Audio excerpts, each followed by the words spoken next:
This video will be covering nighttime defensive perimeter TTPs as well as ingress and individual conduct while occupying the NDP. As always, disclaimer right up front, I am not current or former military. I am just a civilian who studies and practices this type of skill set in an attempt to be as prepared as possible for whatever scenario our country might face. The information I'm going to be presenting today comes from multiple sources. The principal source, however, being the book Special Reconnaissance and Advanced Small Unit Patrolling by Lieutenant Colonel Ed Wolkoff. Ed Wolkoff was a MACV-SOG team leader during the Vietnam War, conducting more than 24 missions behind enemy lines. Firstly, we need to understand that like many things in war, this subject is context driven. There's a big difference between nighttime conduct in a safe environment controlled by friendly forces and nighttime conduct behind enemy lines with only a small team. This video will be dealing with the latter. Secondly, we must understand what an NDP is and what it is not. It is not a patrol base. I will have a video in the future covering patrol bases, but understand that is not what this video is about. What it is, however, is simply somewhere to spend the night if you do not plan on moving after dark. First, before occupying an NDP, you should stop earlier in the evening to conduct your pre-nighttime activities. These will include your team eating their evening meal as well as composing and transmitting your final sit rep or situation report, assuming you have a radio and someone to tell it to.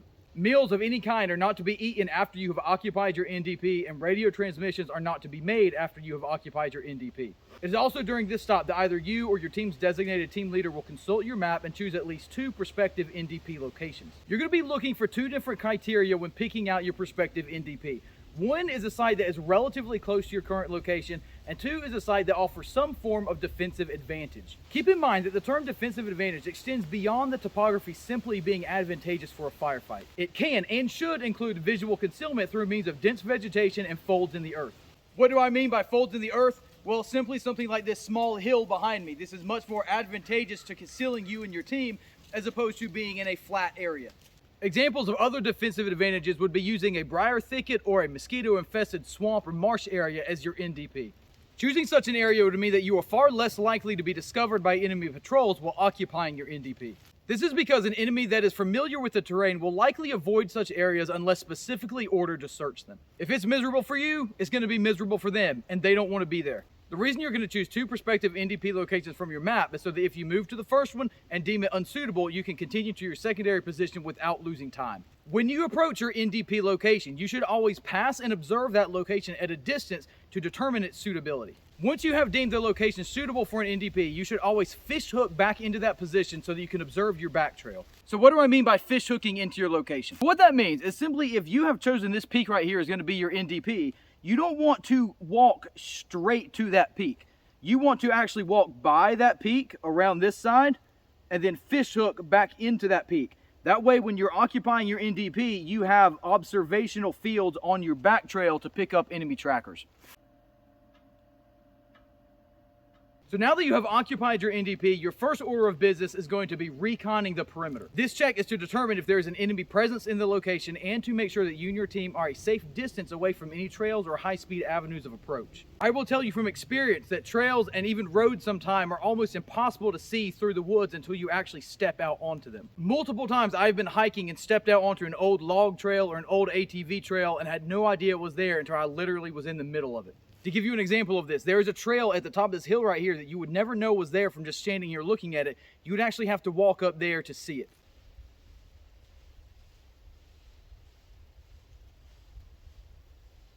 Even in flat terrain like this, it is almost impossible to see trails if you're looking perpendicular to them. This is another example of that. There's a trail literally right there before that field that you cannot see from standing here.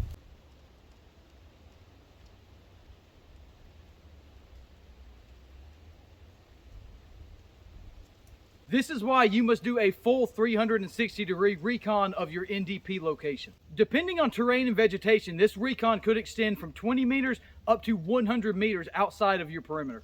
During this recon, the entire team should remain alert and prepared. If possible, the recon element should remain visible to the rest of the team to avoid being misconstrued as enemy combatants. Before your team leader or designated recon element leaves the perimeter, you need to coordinate rally point instructions with every member of your team. It's possible that the team can come under fire while the recon is taking place. It is important for everyone to know how and where to link up if they're separated due to such an event. I'm not going to cover rally points in this video. That will be a separate video in the future. But for now, just understand a rally point is simply somewhere to meet up if you get separated. It's important that you designate both a primary and an alternate rally point. The reason for this is that it is possible that you will take contact from your primary rally point direction, in which case the team will need to move to the secondary location. When deploying the team inside the NDP, you should orient your point man towards the primary rally point direction. This way, if the team has to hastily egress the NDP, your point man can lead the way. So a quick note on deploying your team for your nighttime defensive perimeter. Say you have 9 team members. So these are your 9 guys right here.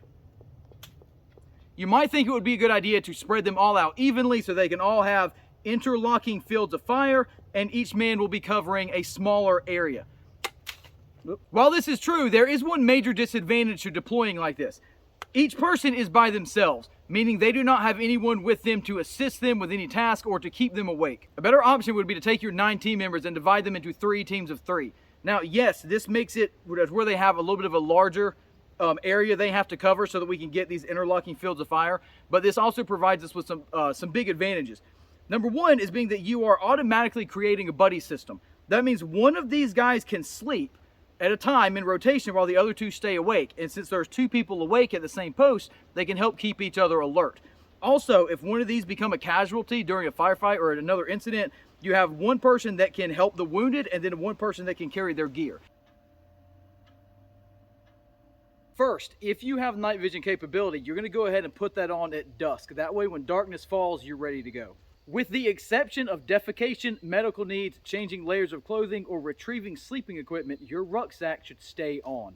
Yes, you are going to sleep in your rucksack. Most SOG team members slept in a semi-reclined position leaning against their rucksack.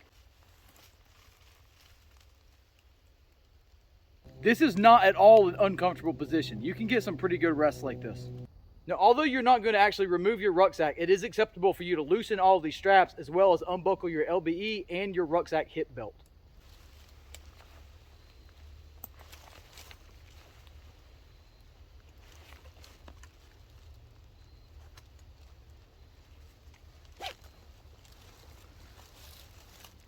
This is going to allow you to have a more comfortable and restful night's sleep, but still being prepared to react quickly or to move out quickly if needed. Keep in mind that this is not a camping trip and we're not looking for ultimate comfort here. Similar to your pack straps and your LBE, you can loosen your boot laces while you sleep. Now, you're not going to take your shoes off or leave them untied. Simply untie them, loosen them up, and then tie them back. That way it's more comfortable for you to sleep, but then you can also move quickly if needed. Now, if you do need to take your boots off to change your socks, you're going to do that one boot at a time. You're going to take your boot off, change that sock, put that boot back on, and then move to the other. That way, you're never caught completely without footwear. True story from Vietnam. There was a SOG team leader that made this an SOP for his team. Their team once took contact while one of his members was changing their socks, but because they were doing it one boot at a time, he was able to grab his loose boot and run and then put it back on later. So just to show you guys, you don't actually need the tree to lean against. You can actually just lean directly against your rucksack by sitting on the ground. I've hunted like this before for hours and it's actually relatively comfortable. Depending on the time of year and the terrain, you might deem it necessary to bring some sort of a sleeping pad or a mat that you can sit on. The sleeping pad is going to be more versatile because you can stretch this thing out far enough that you can get your entire body on here to lay down and sleep. But if you don't plan on doing a lot of laying down sleeping, then something like this simple kneeling pad from Lowe's is going to work pretty good. Weight on these 2 items is about equal. This was about $40, $45 and this was like $8 to $10. So there's a price difference, and this is a little bit easier to pack around in some scenarios than this because this has just a little bit more bulk to it. So it kind of depends on what you need. Like I said, things are context driven. Either one of these 2 items are going to do 2 things for you. One, in cold scenarios, they're going to keep you insulated from the ground by giving you an offset from the earth, which is going to try to suck heat out of you. So they're going to help you stay warm in that regard. But even if it's not cold and you're not trying to stay warm, your butt will get pretty sore after hours of sitting on the ground. It'll cause you to squirm around and you won't be very comfortable. So being able to actually sit on one of these things is actually going to make you significantly more comfortable so you can actually get some rest during the night. The other part of a sleep system for a scenario like this is just a poncho liner or something like this Swagman roll, something very lightweight and packable that's simple. This is how you would utilize these pieces of sleeping equipment if you chose to do so. A poncho liner I've just got opened up, draped over top of me. This gives me some insulated value, but still I can quickly brush this away and get to my weapon if I need to. And you can see my butt is just sitting on this sit pad or this kneeling pad right here. So that makes my butt a lot more comfortable, gives me some insulated value from the ground. I can just drape this over me and my weapon, she'll be able to get this up and fight if I need to. If you have a team member that snores or sleep talks, either placing a gag in their mouth or putting a large shamaga towel over their face will aid in keeping them quiet during the night.